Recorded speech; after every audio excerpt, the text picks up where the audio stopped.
بسم اللہ الرحمن الرحیم۔ السلام علیکہ یا صاحب الزمان۔ کتاب میں ایک روایت نقل کرتے ہیں کہ شیطان بندے سے مخاطب ہو کے ایک جملہ کہتا ہے کہ 5 شخص ایسے ہیں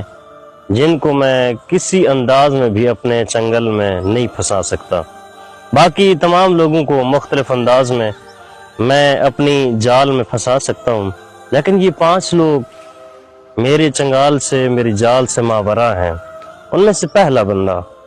کہتا ہے وہ بندہ جو اپنے ہر عمل میں، ہر کام میں سچی نیت کے ساتھ خدا پر توکل رکھتا ہے،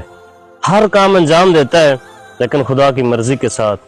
اور اپنے کام انجام دینے میں یہی کہتا ہے کہ میرے ساتھ میرا خدا ہے اور خدا پر توکل رکھتے ہوئے میں یہ کام کر رہا ہوں۔ یہ بندہ شیطان کہتا ہے کہ میری جال میں نہیں پھنس پاتا۔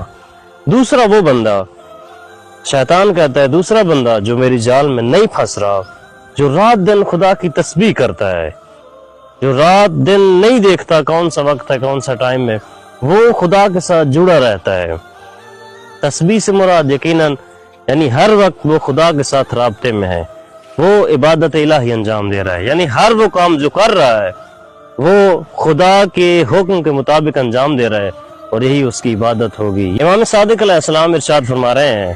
کہ شیطان کہتا ہے کہ تیسرا بندہ جو میرے جال میں نہیں پھنس پاتا وہ شخص ہے جو اپنے لیے وہی پسند کرتا ہے جو دوسروں کے لیے پسند کرتا ہے، یعنی جو چاہتا ہے کہ میں اس چیز کو اچھا سمجھتا ہوں، اپنے دوست کے لیے، اپنے بھائی کے لیے بھی وہ یہی چاہتا ہے کہ خدا اسے بھی عنایت کرے۔ یعنی دوسرے الفاظ میں کہوں کہ وہ کسی کی چیز پر، کسی کے مال پر، کسی کو دی ہوئی چیز پر خدا کی طرف سے اس پر حسد نہیں کرتا ہے،